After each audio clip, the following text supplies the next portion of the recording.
तो क्यों ना हम सभा की शुरुआत करते हैं। तो आइए हम अपने स्थान पर खड़े होते हैं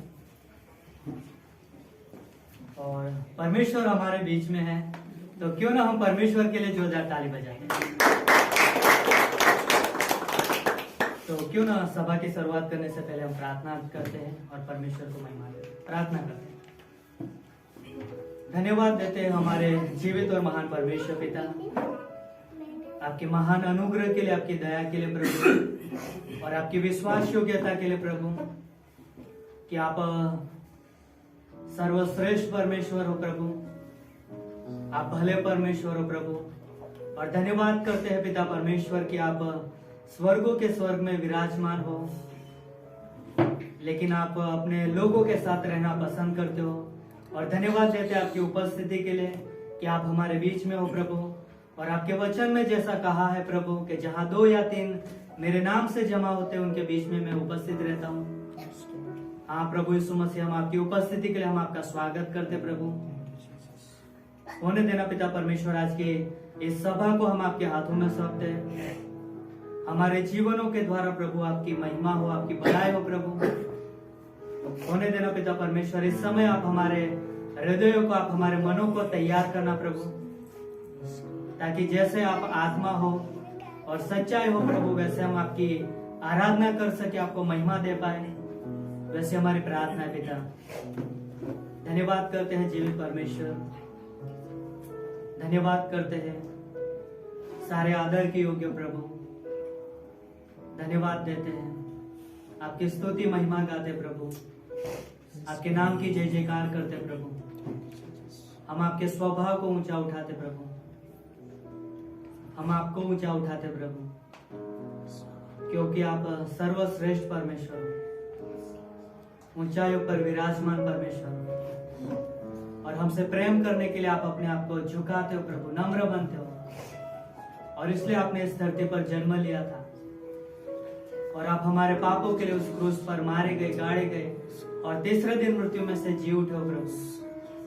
और आप जीवित परमेश्वर हो, इसलिए हम आपकी आराधना करते हैं। धन्यवाद हो पिता परमेश्वर, आपके अनुग्रह के लिए और आपकी दया के लिए। धन्यवाद हो पिता परमेश्वर कि आप हमारे बीच में हो प्रभु। धन्यवाद देते, आगे का हर एक समय आपके हाथों में सौंपते हैं। आपकी आत्मा के द्वारा आप हमारी अगुवाई करना और हमारे जीवनों से आप अपनी महिमा लेना। धन्यवाद देते हैं। ये प्रार्थना यीशु मसीह के नाम से मांगते हैं, आमीन।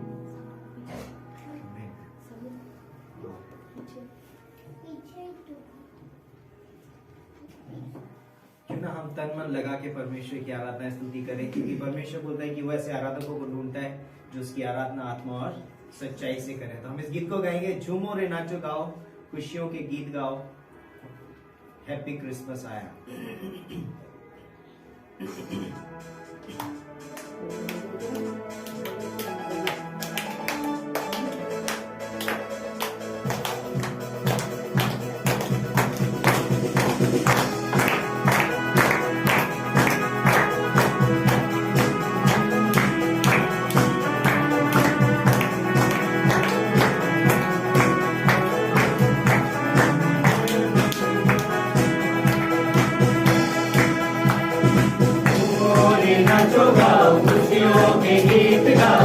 हैप्पी क्रिसमस आया, आनंद मनाओ आओ, झूमो रे नाचो गाओ। हैप्पी क्रिसमस आया, झूमो रे नाचो गाओ, खुशियों के गीत गाओ। हैप्पी क्रिसमस आया, आनंद मनाओ आओ, झूमो रे नाचो गाओ। हैप्पी क्रिसमस आया, happy Christmas, happy Christmas, happy Christmas, happy Christmas.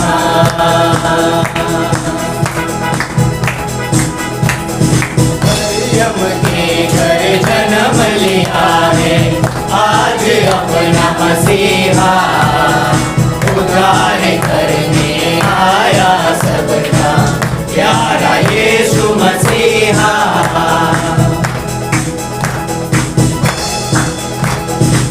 मरियम के घर जन्म लिया है, आज अपना मसीहा उद्धार करने आया सबका प्यारा यीशु मसीहा।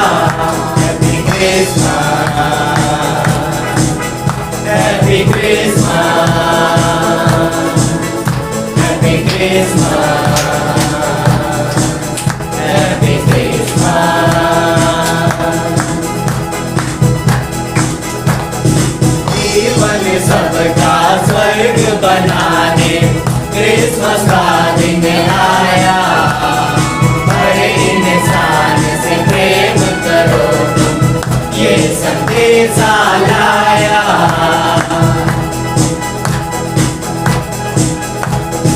जीवन सबका स्वर्ग बनाने क्रिसमस का दिन आया, हर इंसान से प्रेम करो ये संदेशा लाया। Happy Christmas, happy Christmas, happy Christmas, happy Christmas. बोले नाचो गाओ, खुशियों के गीत गाओ, हैप्पी क्रिसमस आया, आनंद मनाओ आओ, झूमो रे नाचो गाओ, हैप्पी क्रिसमस आया। झूमो रे नाचो गाओ, खुशियों के गीत गाओ, हैप्पी क्रिसमस आया, आनंद मनाओ आओ, झूमो रे नाचो गाओ, हैप्पी क्रिसमस आया। Happy Christmas, happy Christmas, happy Christmas, happy Christmas, happy Christmas.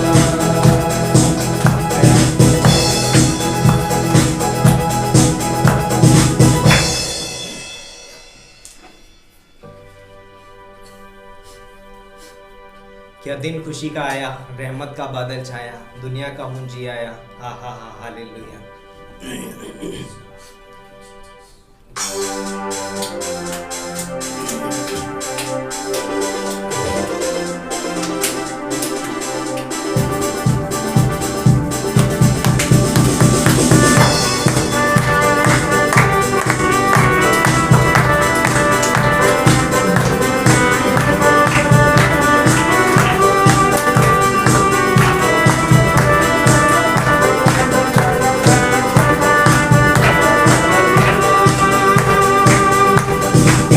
खुशी का आया, रहमत का बादल छाया, दुनिया का मुंजी आया, हालेलुया। क्या दिन खुशी का आया, रहमत का बादल छाया, दुनिया का मुंजी आया, हालेलुया। मरियम पास आया, बोला जनेगी तू बेटा, नाम उसका यीशु रखना, हालेलुया।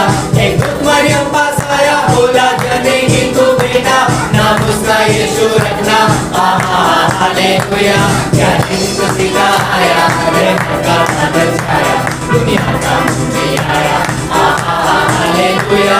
क्या दिन खुशी का आया, रहमत का बादल छाया, दुनिया का मुंजी आया, हालेलुया। पूरब से निकला तारा, जिसने किया इशारा, रास्ते का बना सहारा, हालेलुया।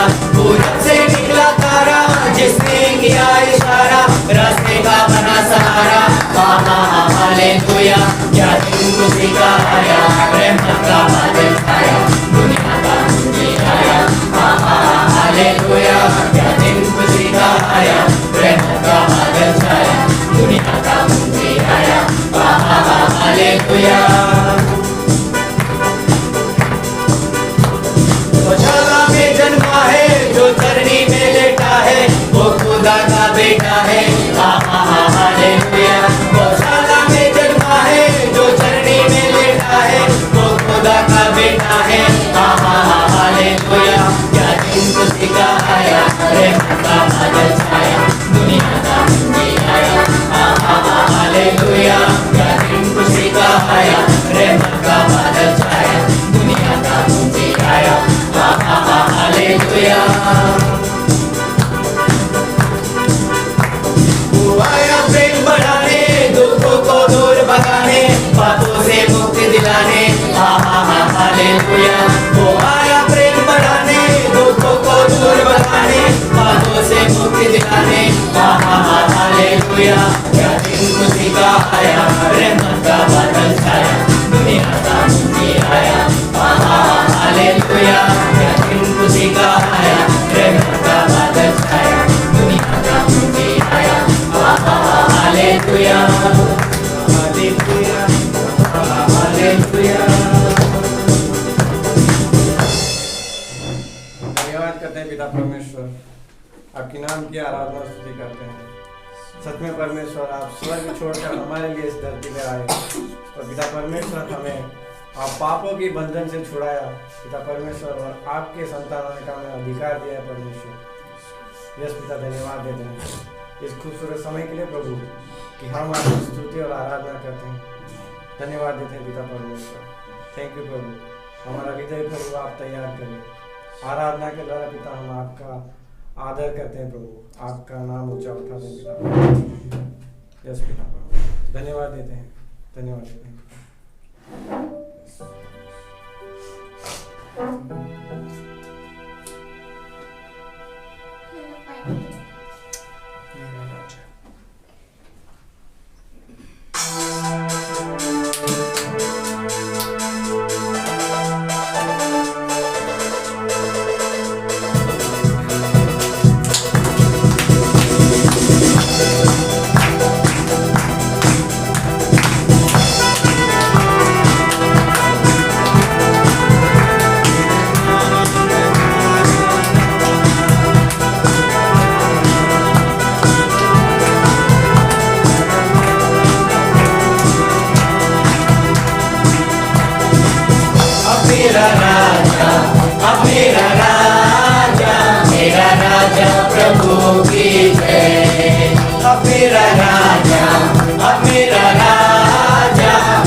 हालेलुया प्रभु की जय, हालेलुया। प्रभु की जय, हालेलुया प्रभु की जय।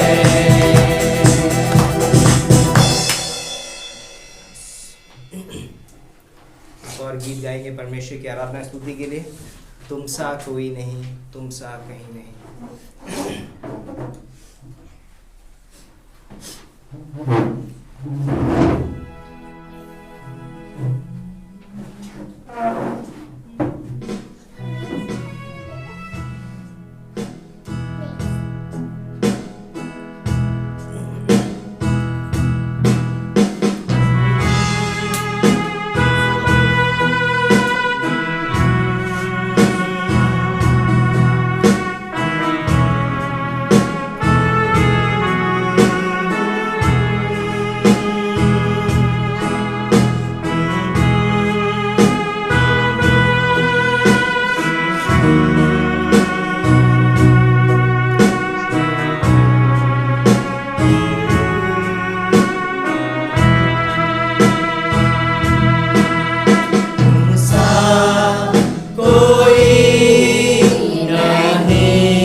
अंधेरों में तू रोशनी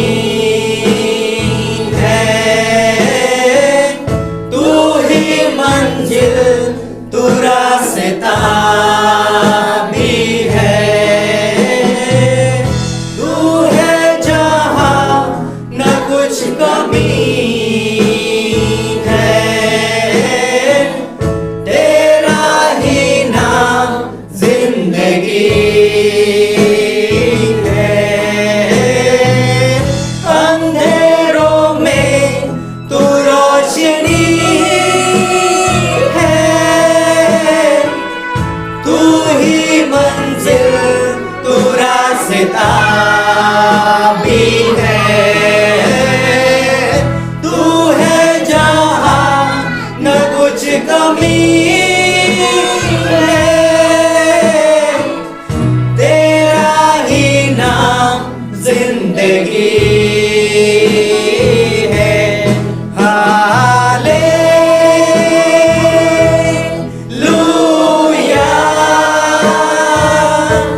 हालेलुया,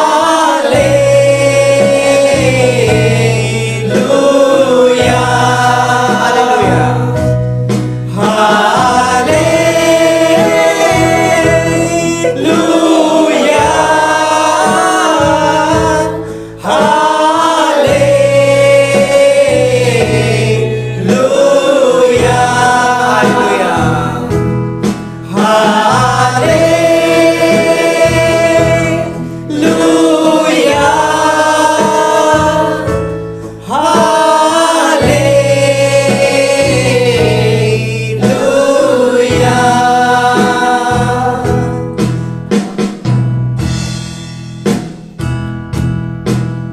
तुमसा कोई नहीं, तुमसा कहीं नहीं, अब है पूरा यकीन, तुमसा कोई नहीं, तुमसा कोई नहीं, तुमसा कहीं नहीं, अब है पूरा यकीन, तुमसा कोई नहीं, तुमसा कोई नहीं, तुमसा कोई नहीं। यस परमेश्वर, हम तेरे सम्मुख आते हैं पिता परमेश्वर, तेरे नाम को ऊंचा उठाते हैं, तेरी महिमा तेरी स्तुति करते हैं परमेश्वर। तू आराधना प्रशंसा के योग्य है, तू अद्भुत परमेश्वर है, तू अनादिकाल से लेके अंत तक पिता परमेश्वर तू ही परमेश्वर है पिता परमेश्वर, अनंत काल का परमेश्वर। धन्यवाद देते हैं पिता परमेश्वर, हमारे जीवन के हर एक हिस्से में पिता परमेश्वर तेरा राज्य है पिता परमेश्वर, तू विराजमान हो पिता परमेश्वर, हमारी हर एक परिस्थिति को तू हैंडल कर पिता परमेश्वर। धन्यवाद देते हैं, तेरे नाम को ऊंचा उठाते हैं, तेरी महिमा तेरी स्तुति करते हैं। तू यहोवा राफा है, तू यहोवा निस्सी है पिता परमेश्वर। धन्यवाद देते हैं पिता परमेश्वर कि तेरे जैसा इस दुनिया में कोई नहीं है, तुम सा कोई नहीं, तुम सा कहीं नहीं पिता परमेश्वर। कोई एक ऐसा स्थान नहीं है जहाँ तेरे जैसा कोई हो पिता परमेश्वर। इस दुनिया में कोई भी ऐसा है नहीं पिता परमेश्वर जो तेरे जैसा हो पिता परमेश्वर। धन्यवाद देते हैं प्रभु यीशु मसीह आपके उस बलिदान के लिए, उस जीवन के लिए जो आपने हमारे लिए दिया पिता परमेश्वर। धन्यवाद करते हैं। एक बार हम फिर इस लाइन को गाएंगे।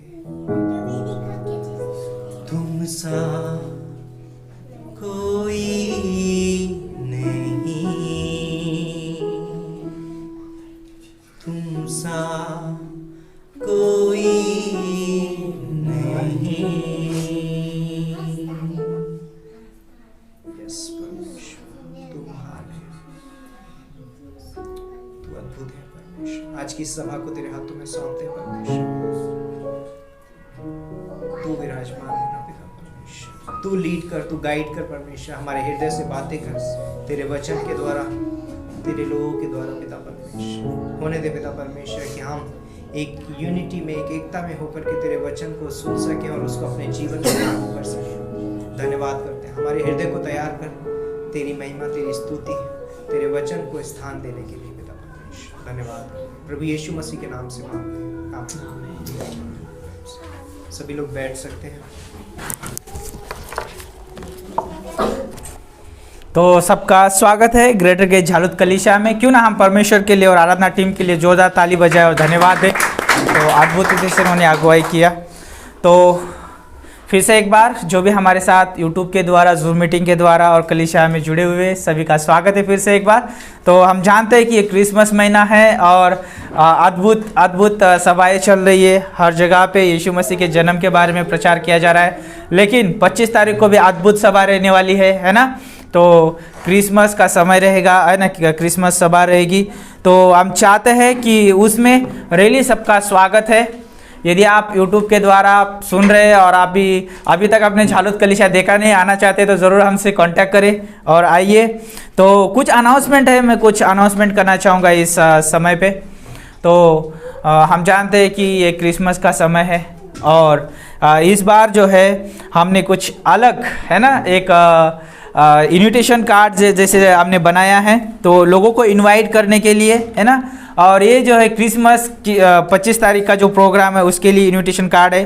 तो हम चाहते हैं कि आप ज़रूर इसे इन्विटेशन कार्ड को लीजिए, है ना। ये इन्विटेशन कार्ड है और हम चाहते हैं कि आप अपने जो भी सदस्य को आप बुलाना चाहते हैं, फ्रेंड हो सकता है ना, या आपके पड़ोसी हो सकते हैं, हो सकता है कि आपके गांव वाले हो सकते हैं। यदि अभी तक यीशु मसीह को उन्होंने स्वीकार नहीं किया, यीशु मसीह को जाना नहीं है, तो आप ज़रूर उन्हें बुलाइए और आप ये कार्ड जाते समय लेके जाइए, है ना।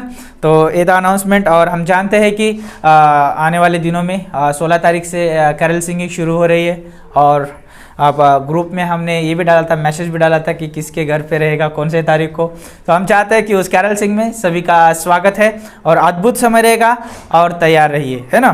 तो ये था अनाउंसमेंट। और जैसे कि अभी इस अनाउंसमेंट के बाद एक ऑफरिंग संदेश होगा, फिर ऑफरिंग ली जाएगी, फिर एक इंट्रो मैसेज होगा और फिर मेन मैसेज होगा। तो अद्भुत समय रहेगा और अंत में जो है सवाल जवाब का समय रहेगा, है ना, सभा के अंत में। तो आप बने रहिए। यदि आप हमारे साथ जूम मीटिंग पे जुड़े हैं तो बने रहिए।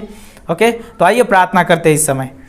प्रभु, हम धन्यवाद देते हैं, इन सारी बातों को आपके हाथों में सौंपते प्रभु यीशु मसीह। क्रिसमस प्रोग्राम की हर एक ज़रूरतें प्रभु हम आपके सम्मुख लाते हैं गॉड। जो भी आर्थिक ज़रूरतें होगी और जो प्रभु जो भी शारीरिक योगदान होगा प्रभु, जो भी मेहनत लगेगी प्रभु उसके पीछे, जो भी आशर्स का काम लगेगा परमेश्वर, जो भी किड्स जो भी ड्रामा रहेगा परमेश्वर और प्रभु गीत रहेंगे, संदेश रहेगा प्रभु यीशु मसीह, जो भी एक्टिविटीज़ है प्रभु उस प्रोग्राम की प्रभु हम आपके हाथों में सौंपते हैं प्रभु यीशु मसीह। जो भी आने वाले हर एक व्यक्ति परमेश्वर उस प्रोग्राम में प्रभु यीशु मसीह अद्भुत संदेश से भर के जाए प्रभु, आपके अद्भुत वचन से भर के जाए, ऐसे हम प्रार्थना करते हैं प्रभु। हम खास करके आपके दास को आपके हाथों में सौंपते हैं और उस संदेश को आपके हाथों में सौंपते हैं प्रभु, और जो भी अनुवाद होगा प्रभु उसको भी आपके हाथों में सौंपते हैं प्रभु। दोनों दासों को प्रभु आप अगुवाई करना, मदद करना, और क्रिसमस का पूरा जो भी प्रोग्राम का जो शुरुआत से लेकर अंत तक प्रभु आप अगुवाई करना, और जो भी छोटी सी छोटी ज़रूरतें प्रभु आपके हाथों में सौंपते हैं प्रभु। आप विश्वास योग्य प्रभु, धन्यवाद देते हैं इन सारी बातों के लिए परमेश्वर। और प्रभु जो भी आज की सभा है परमेश्वर, उन सभा में प्रभु आप अगुवाई करना, मदद करना परमेश्वर। धन्यवाद करते हैं यीशु मसीह के नाम से हम मांगते हैं, आमीन आमीन। ओके, अभी एक ऑफरिंग संदेश होगा, तो क्यों ना इस समय जिग्नेश भाई का स्वागत करें ऑफरिंग संदेश के लिए। तो ताली बजा सकते हैं, स्वागत कर सकते हैं।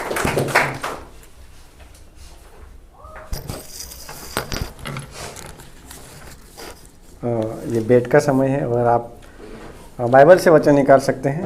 पहला शमूएल उसका 16वां अध्याय और 7वीं पंक्ति का आखिरी पाठ हम पढ़ेंगे।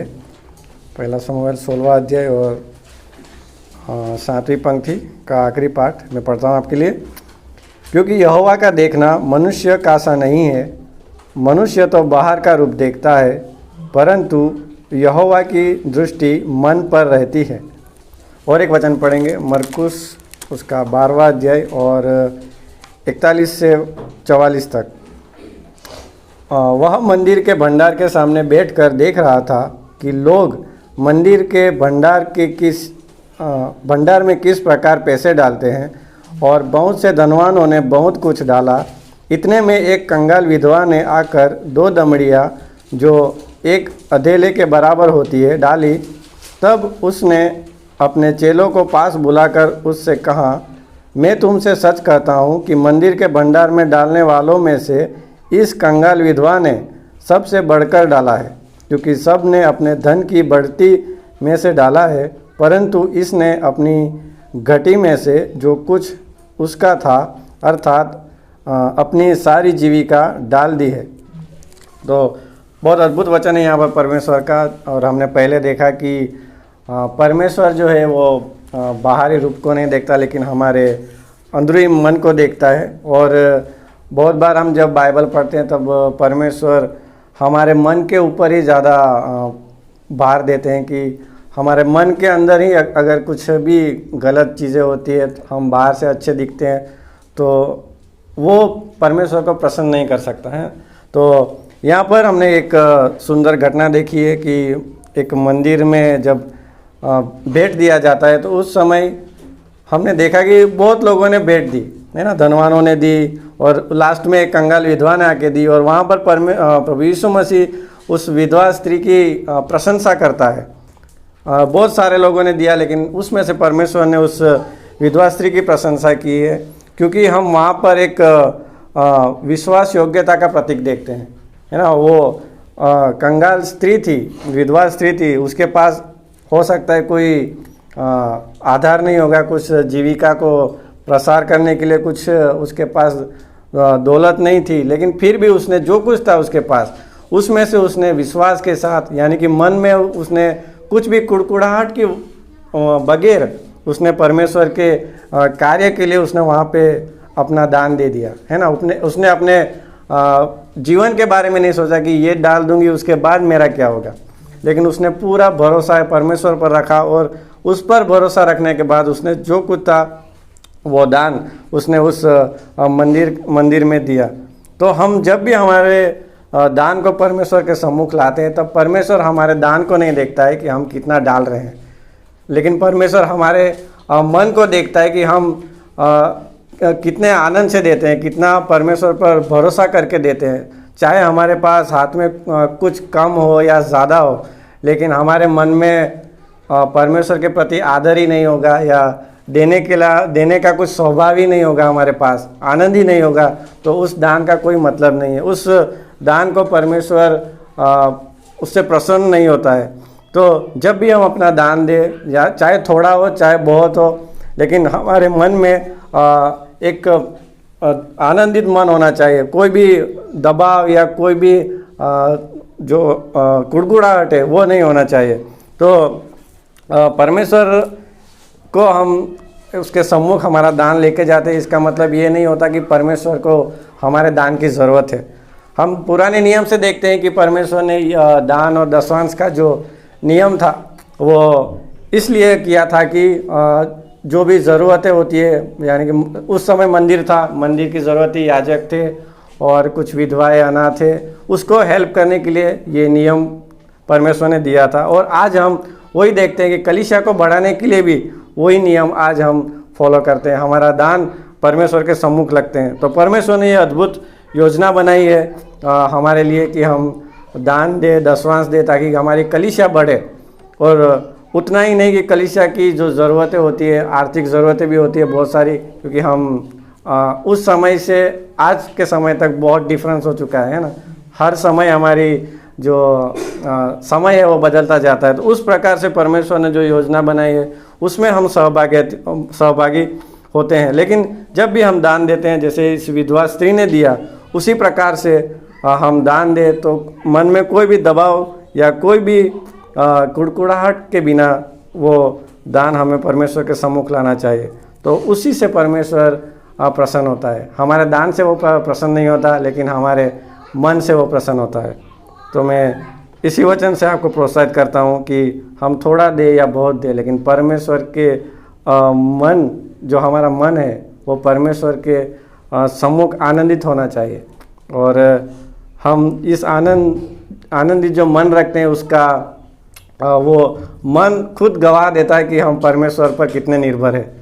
वो हमें किसी को बताने की ज़रूरत नहीं कि मैं कितना निर्भर हूँ परमेश्वर पर, लेकिन हमारा मन ही वो बता देता है, वो खुद गवाही देता है कि हम कितना परमेश्वर पर निर्भर है। तो इस वचन से परमेश्वर आपको आशीषित करे।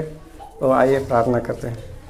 प्रभु यीशु मसीह, हम धन्यवाद देते हैं, आपकी मान स्तुति करते हैं पिता परमेश्वर। जो भी आपने हमें दिया है सब कुछ आपकी भलाई की वजह से है प्रभु, और धन्यवाद देते हैं पिता परमेश्वर। हम जो भी भेंट आपके सम्मुख लाएंगे उसे ग्रहण करना पिता परमेश्वर, आपके कार्य के लिए इस्तेमाल करना प्रभु। यहाँ उपस्थित प्रत्येक को पिता परमेश्वर आपकी आशीषों से भरना, हर एक कमी घटी को पूरा करना, हर एक जीवन की ज़रूरत प्रभु यीशु मसीह आप पूरी करना, वैसे हम प्रार्थना करते हैं। धन्यवाद देते हैं, यीशु मसीह के नाम से मांगते हैं, आमीन। Thank you.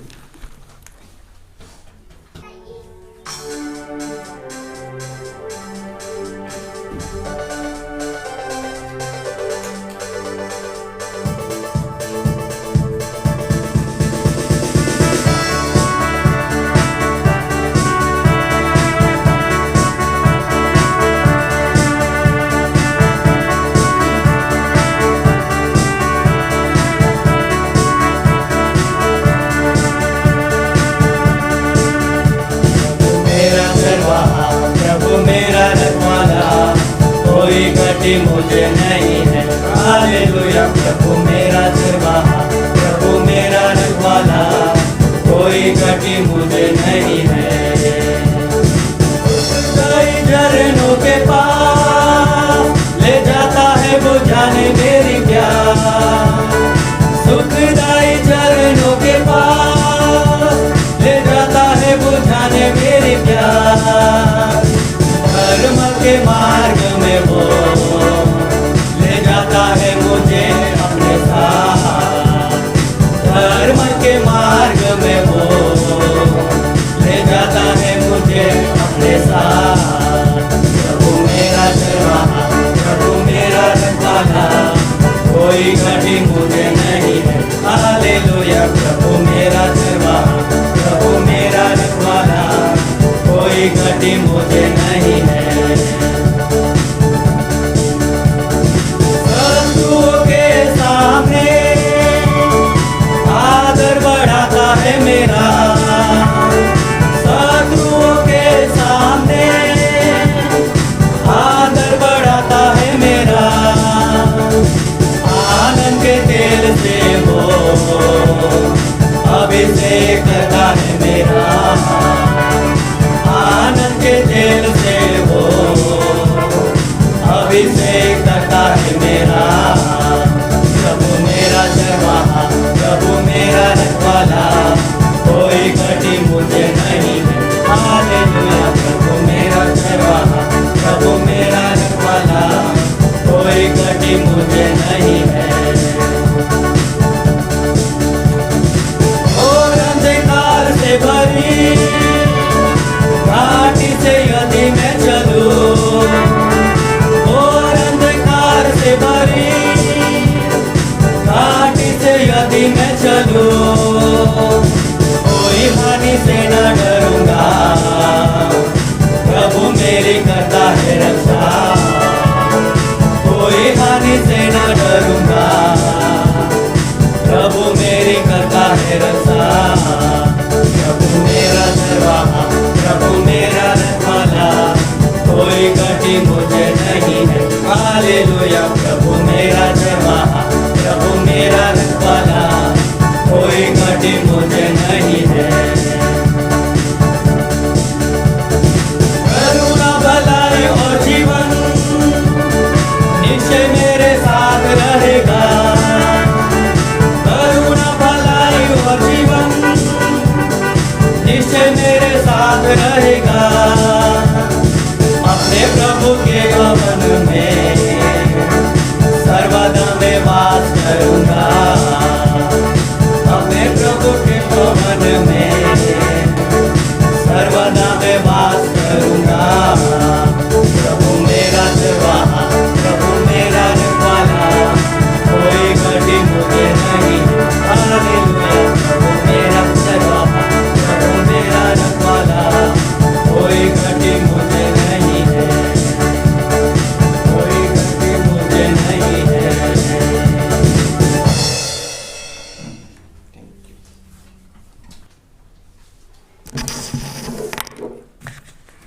आइए मेरे साथ निकल सकते हो। पहला कोरिन्थियों का 15 अध्याय।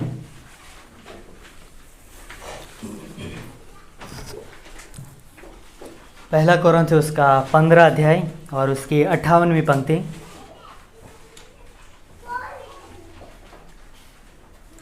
तो इंट्रो मैसेज रहेगा 1 कुरिन्थी 15 और 58।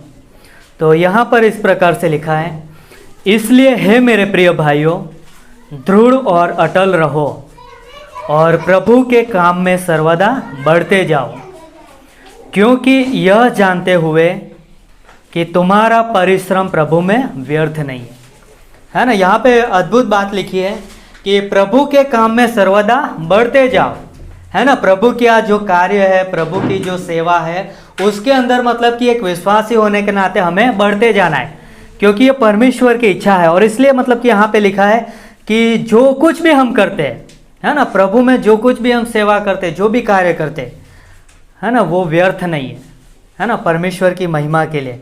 तो आइए प्रार्थना करते हैं। धन्यवाद देते हमारे जीवित और महान परमेश्वर पिता कि आप जीवित परमेश्वर हो प्रभु, और आप स्वर्गीय स्थानों में विराजमान हो। आपके पीछे चलना प्रभु, आपकी आराधना करना, आपकी महिमा करना प्रभु व्यर्थ नहीं है, क्योंकि हम आपके संतान हैं और आप हमारे प्रभु हो। होने देना इस वचन के द्वारा प्रभु, आप हमसे बातें करना, वैसे हमारी प्रार्थना है। ये प्रार्थना यीशु मसीह के नाम से मांगते हैं, आमीन।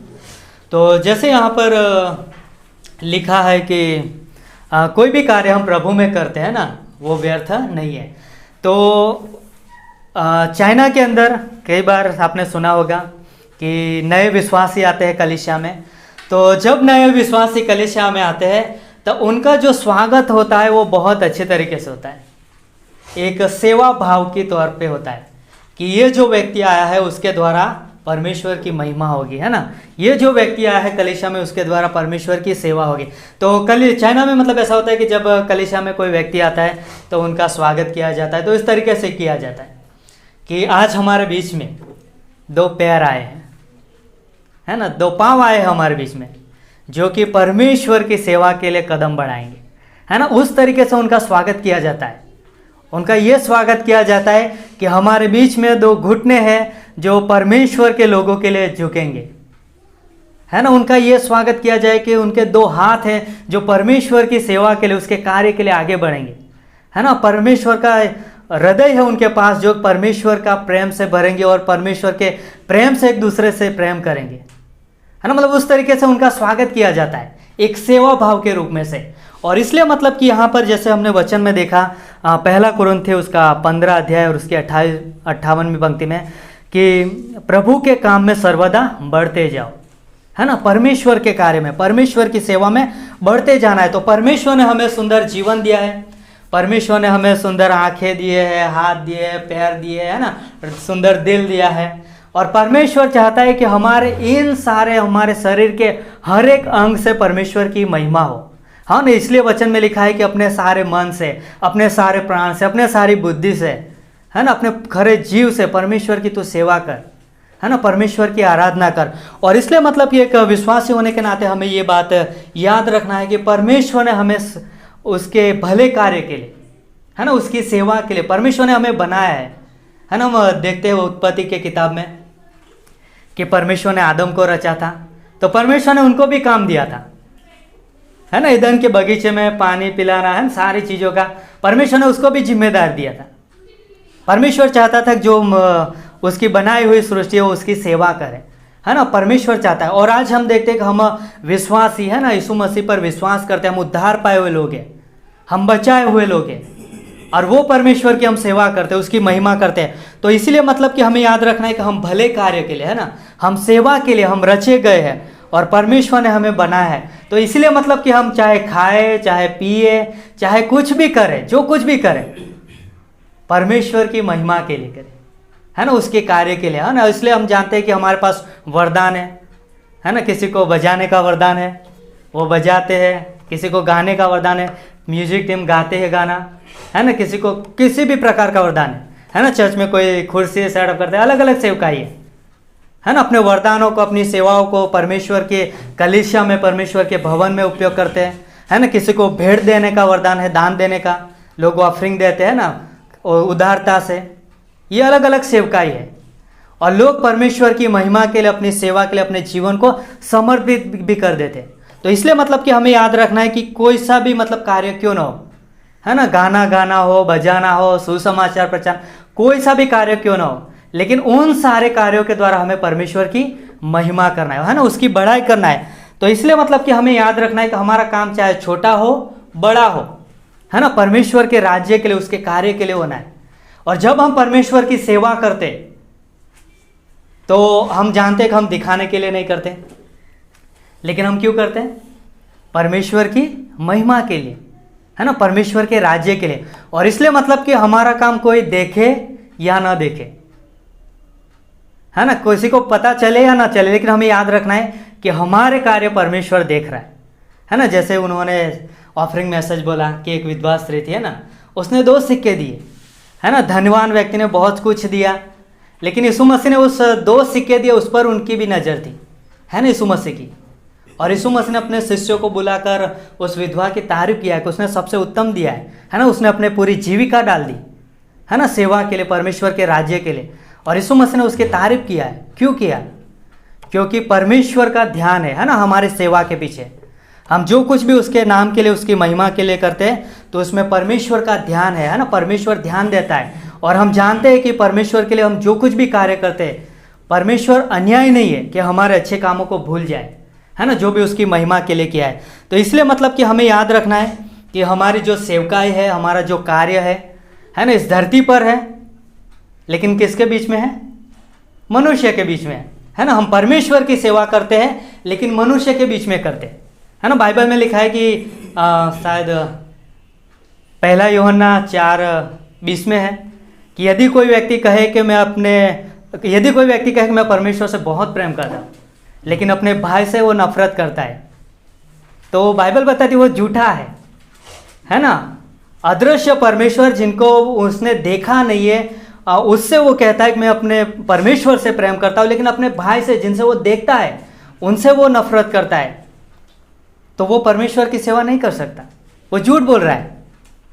तो इसलिए मतलब कि हमारी जो सेवकाई है वो मनुष्य के बीच में है और परमेश्वर के लिए है।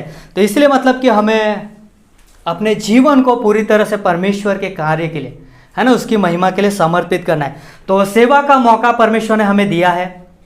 ये सेवा का जो मौका है वो परमेश्वर ने स्वर्गदूतों को भी नहीं दिया, है ना। इस धरती पर परमेश्वर बहुत कुछ करना चाहता है ना, बड़ा कार्य है। और परमेश्वर ने जिम्मेदारी किसको दिया है? विश्वासियों को, है ना, जो उस पर विश्वास करते हैं, उनको जानते हैं। परमेश्वर ने उनको जिम्मेदारी दिया है कि परमेश्वर का जो कार्य है वो विश्वासी लोग आगे लेके जाए, है ना। इसलिए परमेश्वर चाहता है कि विश्वासी सेवा का कोई भी मौका खो ना दे, है ना। परमेश्वर की इच्छा है कि विश्वासी हर एक मौके को अपनाए, क्योंकि हम जानते हैं कि मौके जब एक बार खो देते हैं ना, एक बार मौके को गंवा देते, तो वो मौका दूसरी बार शायद बहुत समय के बाद आता होगा। कई बार मौके आते भी नहीं है ना। इसलिए परमेश्वर के कार्य के लिए, उसके महिमा के लिए जो भी हमें मौका मिलता है, उस मौके को हमें गंवाना नहीं है, उसको हमें छोड़ना नहीं है। तो इसलिए मतलब कि हमें याद रखना है कि परमेश्वर के लिए हम जो कुछ भी करते हैं, है ना, उसकी महिमा के लिए होता है और वो व्यर्थ नहीं है ना। परमेश्वर वायदा करता है कि जो कोई भी उसके कार्य के लिए करते हैं, जो कोई भी उसके कार्य के लिए अपने जीवन को आगे बढ़ाते हैं, तो परमेश्वर का वादा है कि वो परमेश्वर की ओर से पुरस्कार पाएंगे, इनाम पाएंगे, है ना। परमेश्वर कहता है कि यदि छोटा कार्य है ना, परमेश्वर कहता है कि यदि मेरे नाम से कोई ठंडा पानी का प्याला भी किसी को देंगे, है ना, वो जरूर इनाम पाएगा, है ना, स्वर्ग के राज्य में। तो परमेश्वर की अद्भुत प्रतिज्ञा है और परमेश्वर ने हमें सेवकाई सौंपा है ना, अलग अलग सेवा है ना, उसमें हम विश्वास योग्यता के साथ हम करते हैं। तो परमेश्वर कहता है कि शाबाश मेरे विश्वास योग्य दास, तो थोड़े में विश्वास योग्य रहा, है ना, बहुतों में वो जिम्मेदार ठहराता है। तो याद रखें कि प्रभु ने हमें सुंदर सेवा सौंपी है उसके राज्य के लिए, उसकी महिमा के लिए, और उस मौके को हमें गंवाना नहीं चाहिए, है ना। क्रिसमस प्रोग्राम भी आ रहा है ना, जरूर हम अपने जीवन को आगे रखेंगे उसके कार्य के लिए। हमें प्रार्थना करते हैं। धन्यवाद देते हमारे महान और जीवित परमेश्वर पिता, आप हमसे प्रेम करते हो प्रभु, आप स्वर्ग के परमेश्वर हो, और आप परमेश्वर होने के बावजूद भी आप हमारे लिए दीन बने। हाँ प्रभु यीशु मसीह, आपके वचन के अनुसार आपने कहा है कि मनुष्य का जो पुत्र है वो सेवा करवाने नहीं लेकिन सेवा करने के लिए आया। हाँ प्रभु यीशु मसीह, आप चाहते थे कि हम बच जाए और इसलिए आपने हमारी सेवा की प्रभु, और आज हम बचाए गए हैं, उद्धार पाए हुए लोग हैं प्रभु, आपकी संतान है प्रभु। होने देना आप हमसे बातें करना प्रभु, आपकी सेवा के लिए हमारे अंदर वो मन देना पिता परमेश्वर, ताकि हम खराई से आपकी पीछे चले, आपकी महिमा करें। वैसे हमारी प्रार्थना पिता। धन्यवाद देते हैं पिता परमेश्वर इस समय के लिए। आने वाले समय को भी हम आपके हाथों में सौंपते हैं, आने वाले संदेश को भी आपके हाथों में सौंपते हैं। आपके दास के द्वारा हमसे बातें करना, ये प्रार्थना यीशु मसीह के नाम से मांगते हैं, आमीन।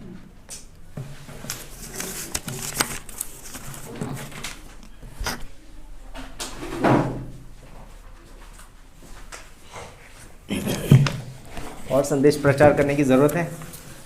अच्छा संदेश था कि परमेश्वर ने हमें बुलाया है उसके कार्यों के लिए और तैयार भी करता है।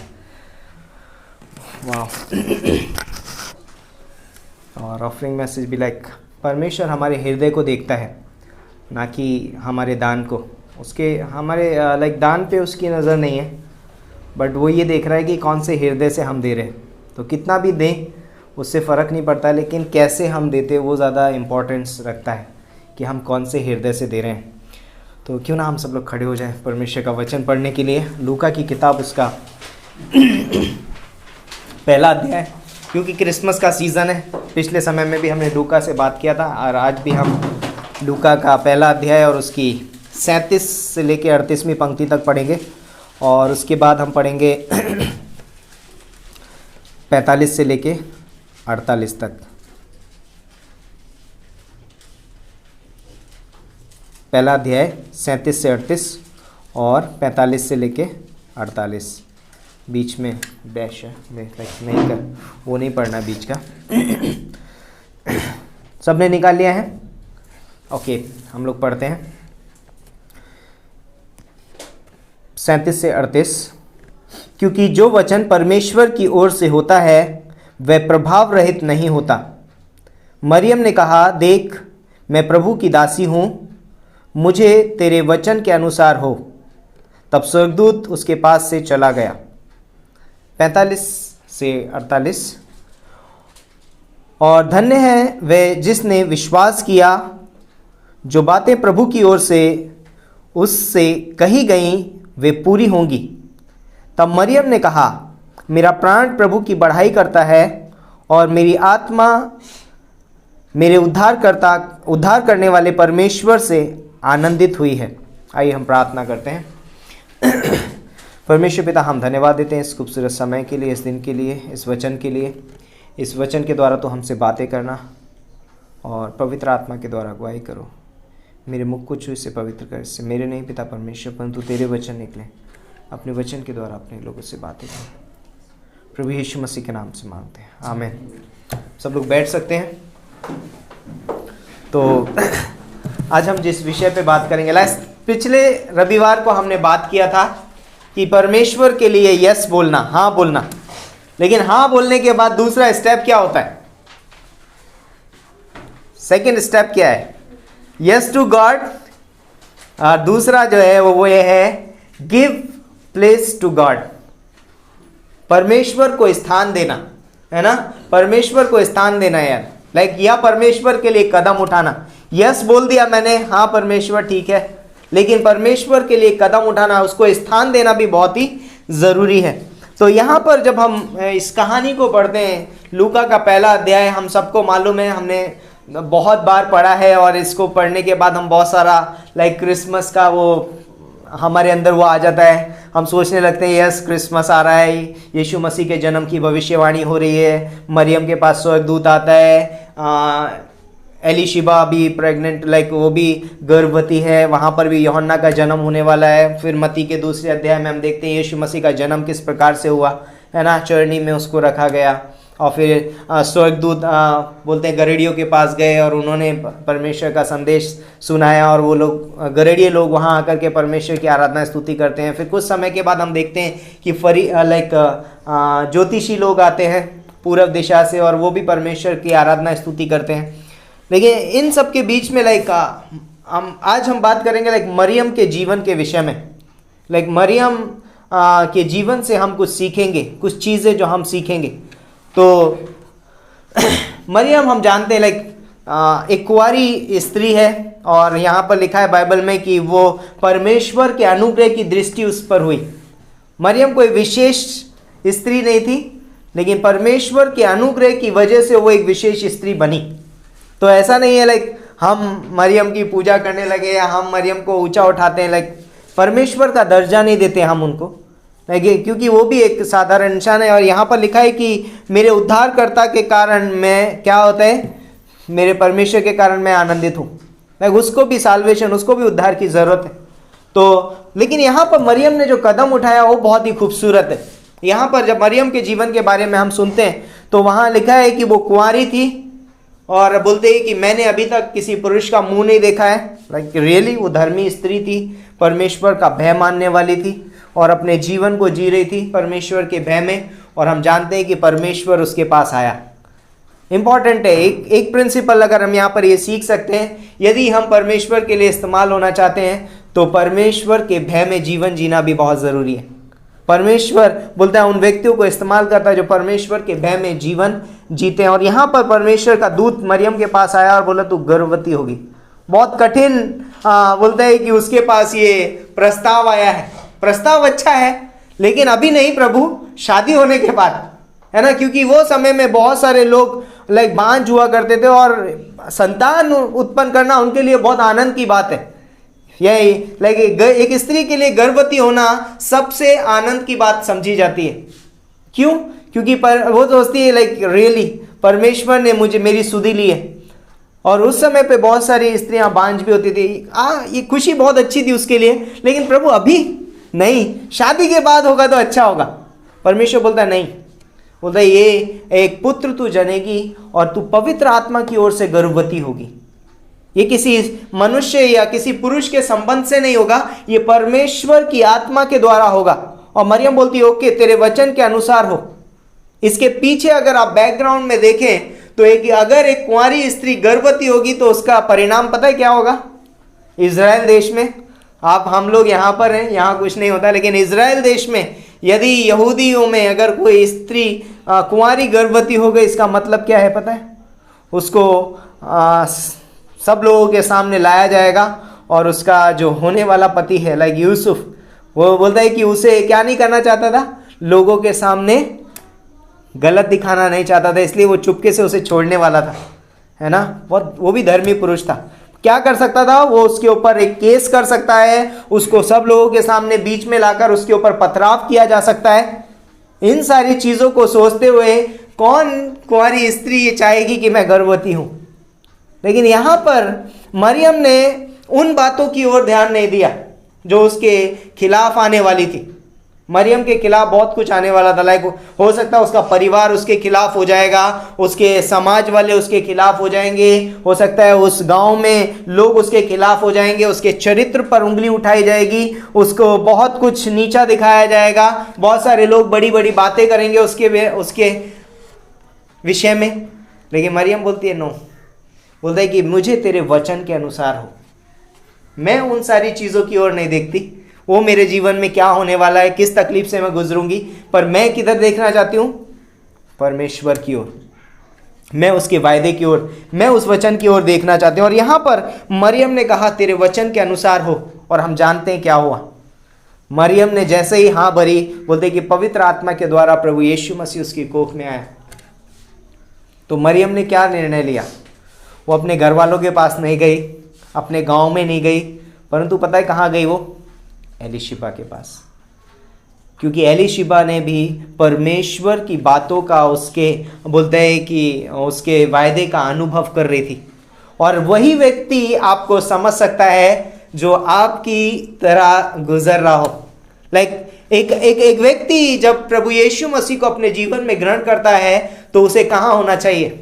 संसार में नहीं, उसे कहाँ होना चाहिए? उस स्थान पे जहाँ पर लोग पहले से उस चीज़ का एक्सपीरियंस, अनुभव कर रहे हैं। और मरियम ने निर्णय लिया कि मैं कहाँ जाऊँगी? एलीशिबा के पास, क्योंकि उसने बताया, उसको फरिश्ते ने बताया था कि तेरी कुटुंबनी है ना, एलीशिबा भी क्या, उसका 6वां महीना चल रहा है, वो बांझ थी, इसका मतलब प्रभु ने उसके जीवन में भी कार्य किया है, मैं वहाँ जाऊँगी। क्योंकि वो मुझे अच्छे से समझ पाएगी। और बोलती है कि वो जब वहाँ गई और बोलती है कि जैसे ही उसने नमस्कार किया और उसका नमस्कार सुनते ही यूहन्ना बोलता है एलीशिबा की कोख में उछल पड़ा और बोलती है कि धन्य है मेरे प्रभु की माता मेरे घर पे पधारी है। और बोलती है कि दोनों आनंद मना रही थी, है ना। वहाँ पर उसने ये नहीं बोला अरे मरियम तू कैसे प्रेग्नेंट कैसे हो गई। लाइक वहाँ पर स्पिरिचुअल आत्मिक संबंध दिखाया गया है। संसार में आप जाएंगे लोग आपको समझ नहीं पाएंगे। आप जब प्रभु की बातें कर रहे हैं, आप जब प्रभु में बढ़ रहे हैं, लोग संसार में आपको समझ नहीं पाएंगे, लेकिन एक विश्वासी को समझ पाएगा।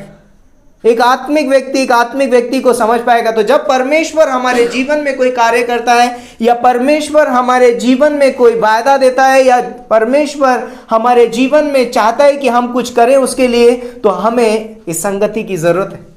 हमें वो आत्मिक संगति चाहिए उस समय पे, क्योंकि लोग हमें डिस्करेज कर सकते हैं। संसार में लोग हमें नीचा दिखा सकते हैं। हो सकता है लोग हमारे ऊपर पथराव कर सकते हैं। आज इस दुनिया में बहुत सारे लोग हैं, है ना, वो यीशु मसीह को ग्रहण नहीं करना चाहते। उसके कई सारे रीज़न हैं, बहुत सारे कारण हैं आज लोग उसको क्यों ग्रहण नहीं करना चाहते हैं। बोलते हैं कि जब मरियम ने यीशु मसीह को अपने जीवन में स्थान दिया, बोलते हैं कि उसका जीवन आनंद से भर गया। उसका जीवन कैसे भर गया? आनंद से भर गया, आनंदित हुई। हम देखते हैं 41-42 पंक्ति में, यहाँ पर लिखा 47 पंक्ति में कि वो आनंदित होने लगी। वो आनंदित हुई परमेश्वर के कारण। परमेश्वर जो भी हमारे जीवन में वायदा देता है या परमेश्वर जो कुछ भी हमें करने के लिए कहता है और हम प्रभु यीशु मसीह को यदि अपने जीवन में स्थान देते हैं, हम कभी निराश नहीं होंगे, कभी भी रिग्रेट नहीं होगा हमको। हम कभी भी पछतावा नहीं होगा, अरे मैंने ऐसा क्यों किया, आज सब मेरे खिलाफ हो गए।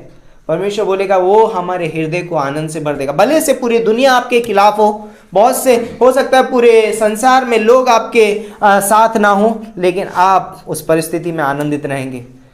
पता है शाऊल के जीवन में क्या हुआ? शाऊल जब तक वो यहूदियों के साथ था और बोलता है कि वो क्रिश्चियंस को सता रहा था, तब तक क्या होता है पता है? कोई उसके खिलाफ में नहीं था, कोई उससे विरोध नहीं कर रहा था, वो जो चाहता था वो करता था। लेकिन जैसे ही दमिश्क के रास्ते पर प्रभु यीशु मसीह उसको मिला और जैसे ही उसने प्रभु यीशु मसीह को अपने हृदय में स्थान दिया, पूरा यहूदी समाज उसके खिलाफ। अब उसको सताव से गुजरना पड़ रहा है। जो सताता था अब सताया जा रहा है ना। बोलते हैं शाऊल को मारने के लिए लोग पीछे पड़े थे कि कहाँ मौका मिले हम शाऊल को मार दें। क्यों? इसीलिए बोलते हैं कि चेलों ने उसे टोकरी में से उतार के बाहर भेज दिया दमिश्क से। बोलते हैं कि बहुत इंपॉर्टेंट है, जब हम प्रभु यीशु मसीह को अपने जीवन में स्थान देते हैं, हमें लोगों के साथ संसार में हमें फेलोशिप नहीं करनी। हमें चर्च हमारे लिए वो स्थान है जहाँ पर हम संगति कर सकते हैं। आत्मिक लोग वो हैं जहाँ पर हम संगति कर सकते हैं। लोग हो सकता है कई बार हम लोगों से आत्मिक बातें करेंगे, लोग हंस सकते हैं हमारे ऊपर, कोई बात नहीं है, क्योंकि प्रभु यीशु मसीह ने हमारे जीवन में आनंद दिया है। तो इम्पॉर्टेंट है हम कहाँ जाते हैं। दूसरी चीज़ बोलती है यीशु मसीह के लिए उसने कदम उठाया। क्या किया? कदम उठाया। सबसे पहले उसने स्थान दिया, फिर यीशु मसीह के लिए उसने कदम उठाया। और कदम उठाने के लिए बोलता है कि भले से उसके खिलाफ सब कुछ हो जाए, सब उसे छोड़ दें, कोई फ़र्क नहीं पड़ता। उसने कदम उठाया कि यस, मैं प्रभु के लिए अपना कदम उठाऊंगी, मैं ये निर्णय लूंगी, यस मैं प्रभु यीशु मसीह को अपने जीवन से क्या करूंगी? उत्पन्न होने दूंगी। यस, यीशु मसीह मेरे जीवन से दिखाई देना चाहिए।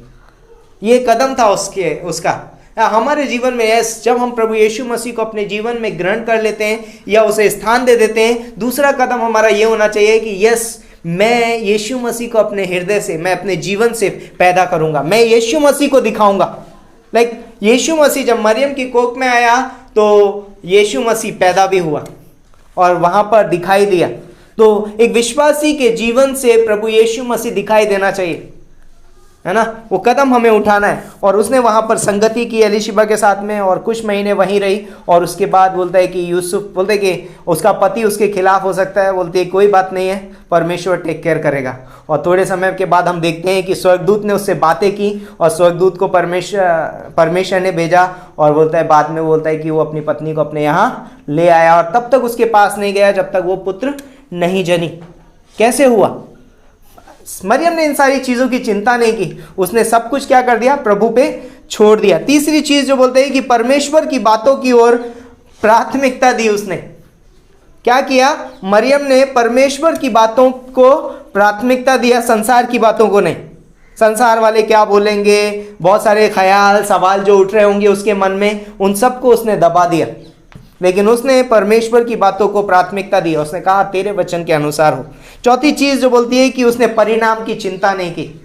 यस, मैंने प्रभु यीशु मसीह को अपने जीवन में स्थान दिया है, मैंने कदम उठाया, अब इसका परिणाम क्या होगा मुझे नहीं पता। क्या होगा पता नहीं, कुछ भी हो, मेरा पति खिलाफ हो जाए, संसार खिलाफ हो जाए, उस परिणाम की मुझे चिंता नहीं है। हो सकता था उसे मौत के घाट उतार दिया जाता है, लाइक उसकी सोच में, उस समय के कल्चर के हिसाब से, लेकिन मरियम बोलती है कि नहीं, मुझे उस परिणाम की चिंता नहीं है। तो जब हम परमेश्वर के लिए स्थान देते हैं, कदम उठाते हैं, हम परमेश्वर की बातों को प्राथमिकता देते हैं, हमें परिणाम से कभी डरना नहीं चाहिए, क्योंकि उसका परिणाम हमेशा अच्छा ही होने वाला है। आपको डरने की ज़रूरत है, हमको डरने की ज़रूरत भी नहीं है। पांचवी चीज़ बोलता है कि अपनी स्थिति की ओर नहीं देखा, वो कैसी है क्या है, परंतु परमेश्वर की वायदे की ओर देखा उसने। परमेश्वर ने उससे वायदा किया था। लूका का 1:28 में क्या बोला है? लूका का 1:28 में पढ़िए। और स्वर्गदूत ने उसके पास भीतर आकर कहा, आनंद और जय तेरी हो। क्या वादा कर रहा है? आनंद और जय तेरी हो। लाइक यीशु मसीह ने वहां पर बोलता है कि जब यीशु मसीह तेरे जीवन में आएगा तो आनंद और जय तुम्हारी है। जब हम प्रभु यीशु मसीह को अपने जीवन में स्थान दे देते हैं, आनंद और जय हमारी है, हम विजयी हैं। ये संसार बोलता है कि यूहन्ना का 16:33 में लिखा है ना कि संसार में तुम्हें क्लेश होते हैं, लेकिन ढांढस बांधो कि संसार को मैंने जीत लिया है। एक विश्वासी विजयी है, विजेता का अनुभव करता है। एक विश्वासी आनंद में जीवन जी सकता है। फिलिप्पी के 4:4 में पौलुस की परिस्थिति खराब है, लेकिन लिखता है प्रभु में सदा आनंदित रहो। तो हम प्रभु में आनंदित हैं। तो आनंद और जय तेरी हो, जिस पर ईश्वर का अनुग्रह हुआ है और प्रभु तेरे साथ है। 4 चीजें हो गई, आनंद और जय उसकी हो गई। क्यों? क्योंकि परमेश्वर का अनुग्रह उसके साथ है। तो 4th चीज, क्योंकि परमेश्वर उसके साथ है। परमेश्वर उसके साथ है, परमेश्वर का अनुग्रह उसके साथ है, परमेश्वर का आनंद और उसकी जय उसके साथ है। इसलिए मरियम बोलती है ओके, मुझे कोई फर्क नहीं पड़ता।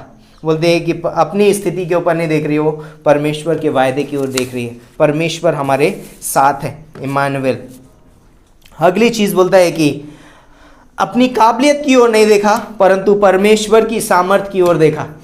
लाइक वो काबिल नहीं थी, एक कुंवारी स्त्री कैसे बच्चा जन्म दे सकती है, उसकी काबिलियत नहीं थी वो, परंतु परमेश्वर की सामर्थ। बोलते कि पवित्र आत्मा की सामर्थ तुझ पर क्या करेगी? छाया करेगी। वो अपनी सामर्थ की ओर नहीं देख रही है, वो पवित्र आत्मा की सामर्थ की ओर ताक रही थी। 7वीं चीज बोलती है तब वो परमेश्वर की आराधना और स्तुति करने पाई। लूका का 1:47 से 56 तक अगर आप पढ़ेंगे तो वहां पर मरियम का गीत लिखा हुआ है। उसने प्रभु की स्तुति के लिए गीत गाया वहां पर, वो आप पढ़ सकते हैं घर पे जाके। और बहुत अद्भुत है। क्यों हम आराधना स्तुति कर पाते हैं? जब हम परमेश्वर को स्थान देते हैं, जब हम परिणामों की चिंता नहीं करते, जब हम परमेश्वर की सामर्थ पर भरोसा रखते हैं, जब हम परमेश्वर की वायदों पर भरोसा रखते हैं, हम परमेश्वर की आराधना स्तुति करने पाते हैं। तो बोलते हैं कई लोग आज इस संसार में प्रभु यीशु मसीह को ग्रहण नहीं कर पाते हैं। उसके कुछ कारण हैं। इनमें से बोलते हैं कि वे अपनी ओर देखते हैं, हमेशा बोलता है अपनी ओर देखता है। दो तरीके से व्यक्ति अपनी ओर देख सकता है। नंबर 1, वो सोचेगा कि वो एक व्यक्ति बोलता है कि मैं पापी नहीं हूं, मैं गुड इनफ, मैं काफी अच्छा हूं, मैं स्वर्ग जा सकता हूं, है ना, मैंने कोई पाप नहीं किया है। दूसरा व्यक्ति बोलता है हाँ मैं पापी हूं, मान लेता है मैं पापी हूं, लेकिन मुझे कुछ करना पड़ेगा, मुझे कुछ करना पड़ेगा, मेरे अच्छे कर्मों के द्वारा मैं स्वर्ग पहुंच सकता हूं। और इसलिए वो विश्वास करता है इस तरीके से, और वो अपनी ओर देखते हैं। दूसरे व्यक्ति हैं, बोलते हैं कि संसार में बोलते हैं कि वे संसार की ओर देखते हैं। लोग क्या कहेंगे? आपने धर्म परिवर्तन कर लिया, आप दूसरे धर्म में चले गए, आप ये हो गए, आप वो हो गए। बहुत सारे लोग इसलिए यीशु मसीह को ग्रहण नहीं कर पाते, इसलिए यीशु मसीह को अपने जीवन में स्थान नहीं दे पाते, क्योंकि संसार की ओर देखते हैं कि संसार क्या कहेगा। यीशु मसीह किसी का धर्म परिवर्तन है। हाँ, क्रिश्चियनिटी लाइक धर्म परिवर्तन नहीं है, ये हृदय परिवर्तन है। परमेश्वर हमारा हृदय परिवर्तन करता है। अगली चीज बोलता है, तीसरी चीज बोलता है कि परिणामों की चिंता करते हैं कि परिणाम क्या होंगे। कहीं समाज हमें बैठने नहीं देगा, हम उठ नहीं बैठ पाएंगे, हम ये नहीं कर पाएंगे, हम वो नहीं कर पाएंगे, है ना, नीचे दिखाया जाएगा संसार हमको। और इस परिणाम की वजह से बोलते हैं, इन चिंताओं की वजह से वो प्रभु यीशु मसीह को अपने जीवन में कई बार स्थान नहीं दे पाते हैं। अगली चीज बोलते हैं, संसार को प्राथमिकता देने के कारण कई बार हम परमेश्वर को अपने जीवन में स्थान नहीं दे पाते। मरियम ने परमेश्वर को प्राथमिकता दी, संसार की बातों को प्राथमिकता नहीं दी। अगली चीज बोलता है कि अपनी स्थिति की ओर देखते हैं, परमेश्वर की वायदे की ओर नहीं देखते हैं।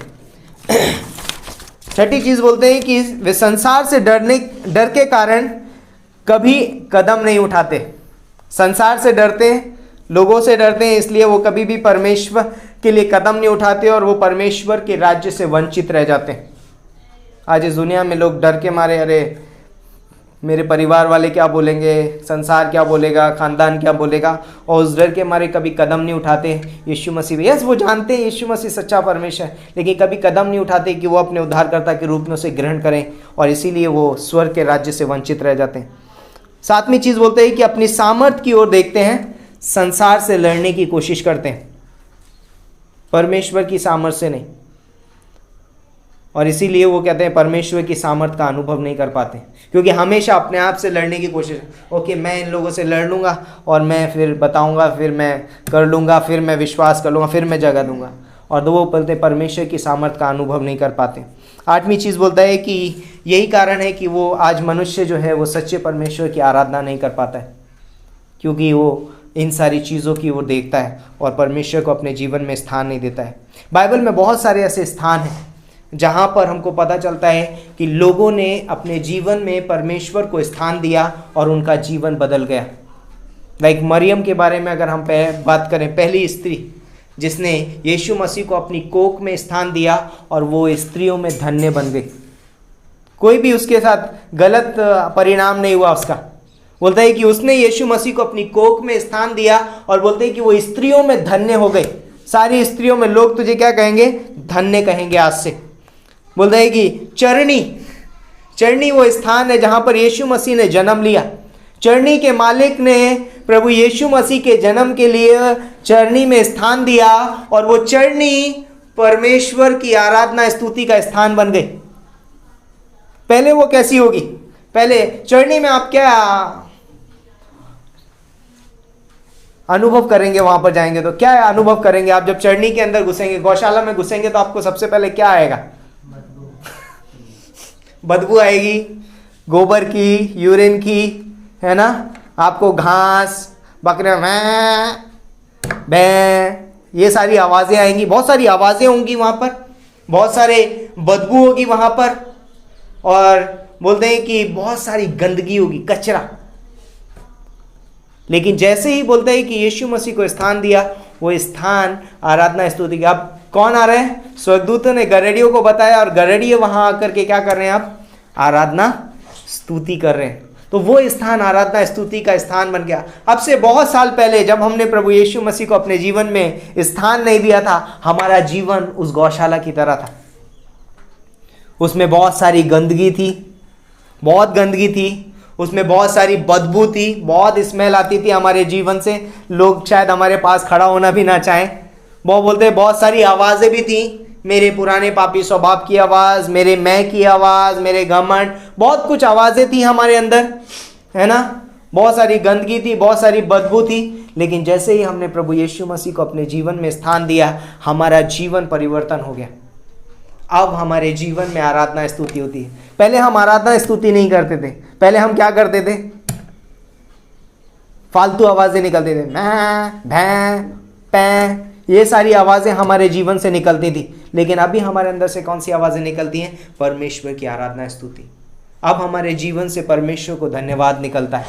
ये है, तो ये फर्क है। जब हम परमेश्वर को अपने जीवन में स्थान देते हैं, हमारा जीवन क्या हो जाता है? परिवर्तन हो जाता है। इसीलिए बोलता है कि पतरस के बारे में हम सब जानते हैं। यीशु मसीह का एक अद्भुत शिष्य था वो, और बोलते हैं कि उन्होंने जब प्रभु यीशु मसीह एक दिन प्रचार कर रहे थे लाइक, तो लोग भीड़ बहुत लग गई। वो पतरस की नाव में चले गए और उन्होंने बोला कि थोड़े से पानी में ले ले, और वो पानी में लेके गया। फिर वहाँ से यीशु मसीह ने प्रचार किया और थोड़ी देर के बाद उसने बोला थोड़ा नाव को गहरे में ले ले, और गहरे में लिया। उसने बोला दाहिनी ओर जाल डाल। उसने बोला प्रभु हमने पूरी रात परिश्रम किया है, पूरी रात हमने परिश्रम किया है। बोलते नहीं, फिर भी तू कहता है तो तेरे कहने से हम जाल डालते हैं। जाल छोटे मोटे नहीं होते हैं कि ऐसे डाल दिया और ख़त्म हो गया, बहुत बड़े होते हैं। उनको सुधारने में, एक बार समेट लिया एक बार तो दोबारा खोलने में बहुत टाइम जाता है। और उन्होंने प्रभु यीशु मसीह के कहने से वहाँ पर जाल डाला, और बोलता है कि जाल फटने लगा, और उन्होंने अपने साथियों को बुलाया और नाव मछलियों से भर गई। पतरस ने यीशु मसीह को अपनी नाव में स्थान दिया, और बोलता है कि नाव मछलियों से भर गई, और बोला कि मैं आज से तुझे क्या करूँगा, मेरे पीछे बोले मैं तुझे मनुष्य का पकड़ने वाला बनाऊंगा। परमेश्वर ने उसका जीवन ही बदल दिया पूरी तरीके से। तो क्या करना था, सिर्फ स्थान देना है। आज हमारे जीवन में हम परमेश्वर को स्थान देना है, और हम परमेश्वर को स्थान देंगे, परमेश्वर हमारे जीवन को बदल देगा। हमारे जीवन में बहुत सारे ऐसे एरियाज हैं, बहुत सारे ऐसे एरिया हैं जहां पर हमें प्रभु यीशु मसीह को स्थान देने की ज़रूरत है। बहुत सारे एरिया, और जब तक हम उस स्थान यीशु मसीह को स्थान नहीं देंगे वहाँ पर, हम वहाँ पर बदलेंगे नहीं, वहाँ परिवर्तन नहीं होगा। क्योंकि बोलते हैं कि वहाँ से हो सकता है बदबू आ रही हो, उस स्थान से हो सकता है बहुत सारी आवाज़ें हो सकता है उस स्थान में बहुत सारी गंदगी हो, लेकिन प्रभु यीशु मसीह उस स्थान को बदलना चाहता है। और हमारे जीवन में बहुत सारे ऐसे स्थान हैं जहाँ पर हमें बदलने की ज़रूरत है। तो हमें यदि बदलना है तो प्रभु यीशु मसीह को स्थान दीजिए। आज प्रभु यीशु मसीह अब से 2021 साल पहले जब इस धरती पे आया तो वो बदलने आया था, क्योंकि मनुष्य, रोमियो का 3:23 बोलता है कि सबने पाप किया और परमेश्वर की महिमा से रहित हैं। वो लोगों को बदलने आया था, वो लोगों को परमेश्वर की महिमा देने के लिए आया था, ताकि वो परमेश्वर की महिमा को देख सकें, वो परमेश्वर को जान सकें, और उसने बदल दिया। हम जानते हैं आज हम बदले हुए लोग हैं। आज हम वैसे नहीं है जैसे पहले थे, आज हम बदले। एक विश्वासी बदला हुआ व्यक्ति है, धर्म परिवर्तन किया हुआ नहीं, बदला हुआ व्यक्ति है। हम परिवर्तित व्यक्ति हैं। और यहाँ पर बोलते कुछ चीज़ें हैं जहाँ पर हमें परमेश्वर को अपने जीवन में स्थान देना चाहिए, यीशु मसीह को। नंबर 1, अपने प्रतिदिन के जीवन में पहला स्थान देना बहुत ज़रूरी है यीशु मसीह को। हम जब शुरू होते हैं, जब हमारे दिन की शुरुआत होती है, हमारे दिन की शुरुआत में हमें सबसे पहले यीशु मसीह को स्थान देना बहुत ज़रूरी है। यदि हम अपने दिन भर के जीवन में सर्वप्रथम स्थान प्रभु यीशु मसीह को देते हैं, प्रभु यीशु मसीह हमारे दिन को बदल देता है। जो दिन आपका निराशा से शुरू होने वाला था, जो दुख तकलीफ से भरा हुआ होने वाला था, लेकिन आप क्योंकि आपने प्रभु यीशु मसीह को स्थान दे दिया है, आपका जीवन बोलता है कि वो दिन आपका आनंदमय दिन होगा। उस दिन को परमेश्वर बदल देता है। अगली चीज बोलता है कि अपने कार्य में परमेश्वर को प्रथम स्थान देना। जो कुछ भी आप करते हैं उस कार्य में सर्वप्रथम स्थान परमेश्वर को देना, यीशु मसीह को देना, और यीशु मसीह उस कार्य में को करने के लिए आपको आनंद देगा। जहाँ आपको परिश्रम होता है, आप कहते हो क्या करना पड़ता है, मेरे को बहुत तकलीफ होती है, बहुत समस्या है, बहुत परिश्रम कर रहा हूँ मैं इस क्षेत्र में, वो कार्य में परमेश्वर को स्थान दे दीजिए। देखिए वो काम कैसे जाएगा आपका स्मूथली, आपको रिग्रेट नहीं होगा। शाम को आप ये नहीं बोलोगे कि मैं बहुत थक गया, मैं बहुत आनंदित हूँ, परमेश्वर ने मुझसे मेरे द्वारा ये कार्य करवाया। आप ये नहीं बोलेंगे कि अरे क्यों मुझे ये काम करना पड़ता है, क्यों मैं आराम से सो नहीं सकता घर पे। आप बोलेंगे कि परमेश्वर, थैंक यू गॉड, परमेश्वर आपने मेरे दिन को आनंद में बनाया, और बोलते हैं उस कार्य में आपको आनंद आएगा। अगली चीज बोलता है कि अपने संबंधों में परमेश्वर को प्रथम स्थान देना। अपने संबंधों में परमेश्वर को स्थान दीजिए, परमेश्वर आपके संबंधों को मधुर बना देगा, शहद से भी मीठा। बोलता है कि परमेश्वर हमारे संबंधों को बदल देगा। शायद अभी बहुत सारी कुड़कुड़ाहट है, बहुत कुछ हो सकता है ना, मैं बोलूँगा नहीं सारी चीज़ें, हो सकता है हमारे जीवन में, हमारे संबंधों में ये सारी चीज़ें हो सकती हैं, लेकिन जब हम प्रभु यीशु मसीह को उन संबंधों में स्थान देते हैं, उन संबंधों में बोलते हैं कि मिठास आ जाती है, उन संबंधों में क्षमा आ जाती है, उन संबंधों में अनुग्रह आ जाता है, उन संबंधों में दया आ जाती है, उन संबंधों में बोलते हैं कि यीशु मसीह का प्रेम आ जाता है। इसलिए बोलता है कि हमारे संबंधों में प्रभु यीशु मसीह को स्थान देना जरूरी है। अगली चीज बोलता है कि अपनी कमाइयों में परमेश्वर को स्थान देना। हम जो कुछ भी कमाते हैं प्रभु यीशु मसीह के लिए वहां पर स्थान होना चाहिए। हो सकता है हम जो कुछ भी कमा रहे हैं उसका 10वां हिस्सा, है ना, जितना भी आप 10वां हिस्सा तो एक लास्ट है। आप 10 की जगह 12% देना चाहते हैं, 15% देना चाहते हैं, 20% देते हैं, है ना। एक कंपनी है, बोलते हैं कि वो अपनी कंपनी का 90% मिनिस्ट्री के लिए देते हैं। नाम नहीं ले रहा हूँ मैं, तो एक कंपनी है कोलगेट, है ना, चलो बोल दिया आपने, कोलगेट कंपनी है। अपने कंपनी बोलता है ट्रॉपिकाना जूस वाला भी है। आज हम जो जानते हैं ना, बहुत बोलते हैं कि वो 90% अपने कमाई का देते हैं, 90%, और 10% अपने लिए रखते हैं। अपनी कमाई में भी परमेश्वर को स्थान देना। ये नहीं है कि हम कमाते हैं हमारे लिए, मैंने कमाया, मैंने नहीं कमाया, प्रभु ने मुझे सामर्थ दी, मुझे उसका भी क्या करना चाहिए, देना चाहिए 10वांश। अगली चीज अपनी शादी में परमेश्वर को प्रथम स्थान देना। अपनी शादी में, शादीशुदा जीवन में, हस्बैंड वाइफ, परमेश्वर हमारे बीच में होना चाहिए।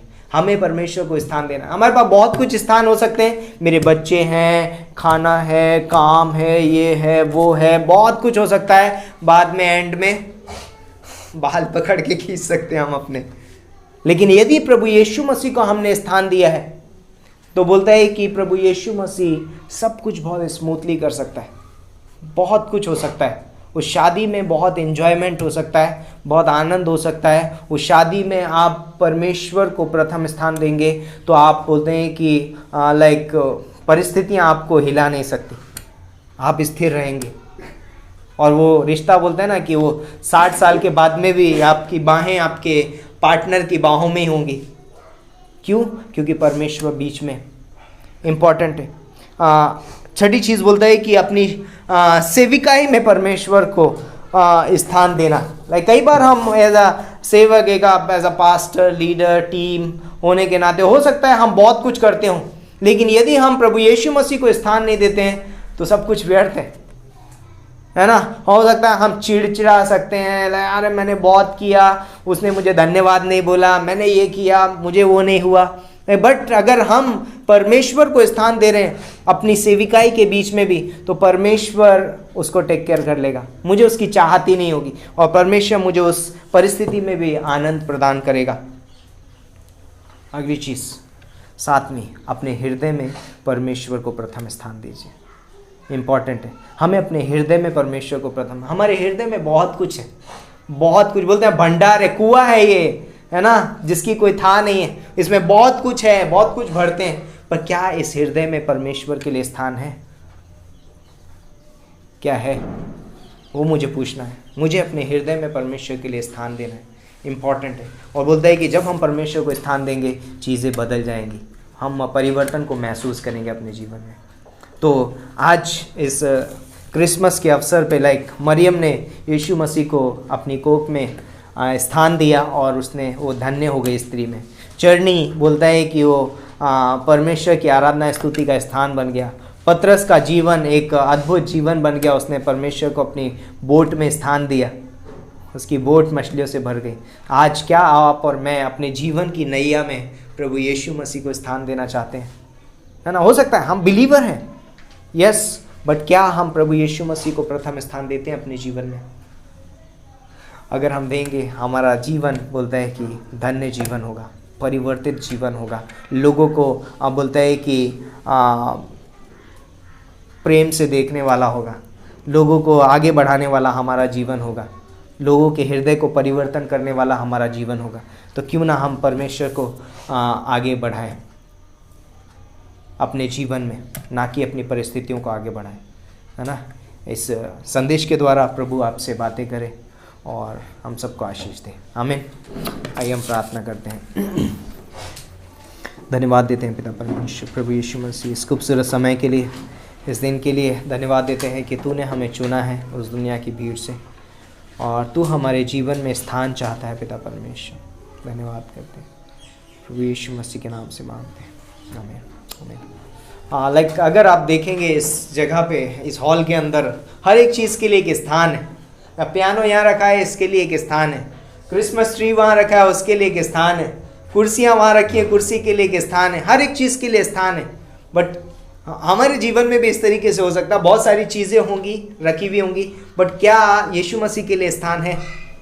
तो आज हमें घर पे जाके ये सोचना है कि मेरे जीवन में क्या यीशु मसीह के लिए स्थान है या नहीं है। यस, आमीन, थैंक यू। हम परमेश्वर के लिए जोरदार तालियां दें।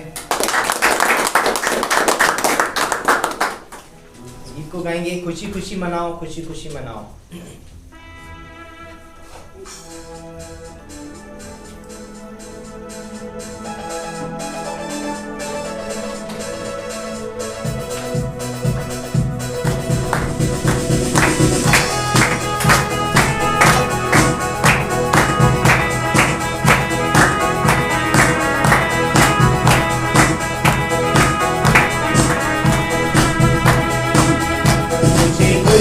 मनाओ, खुशी खुशी मनाओ, बोलो बोलो मसीहा की जय जय जय, बोलो बोलो मसीहा की जय जय जय।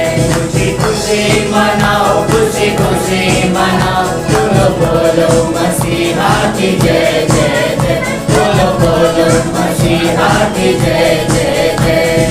मेरे लिए आया, मेरे लिए जिया, मेरे लिए आया, मेरे लिए जिया, मेरे लिए यीशु ने दुख उठाया, मेरे लिए यीशु ने दुख उठाया, मेरे लिए मारा गया, मेरे लिए गाड़ा गया, मेरे लिए मारा गया, मेरे लिए गाड़ा गया, मेरे लिए फिर जी उठा मेरा है मसीह, मेरे लिए फिर जी उठा मेरा है मसीह। मैं मसीह का हूँ, हम मसीह के हैं। खुशी खुशी मनाओ, खुशी खुशी मनाओ, बोलो बोलो मसीहा की जय जय जय, बोलो बोलो मसीहा की जय जय जय। मेरे लिए आया, मेरे लिए जिया, मेरे लिए आया, मेरे लिए जिया, मेरे लिए यीशु ने दुख उठाया, मेरे लिए यीशु ने दुख उठाया, मेरे लिए मारा गया, मेरे लिए गाड़ा गया, मेरे लिए मारा गया, मेरे लिए गाड़ा गया, मेरे लिए फिर जी उठा मेरा है मसीह, मेरे लिए फिर जी उठा मेरा है मसीह। मैं मसीह का हूँ, हम मसीह के हैं। खुशी खुशी मनाओ, खुशी खुशी मनाओ, बोलो बोलो मसीहा की जय जय जय, बोलो बोलो मसीहा की जय जय जय, बोलो बोलो मसीहा की जय जय जय, बोलो बोलो मसीहा की जय जय जय।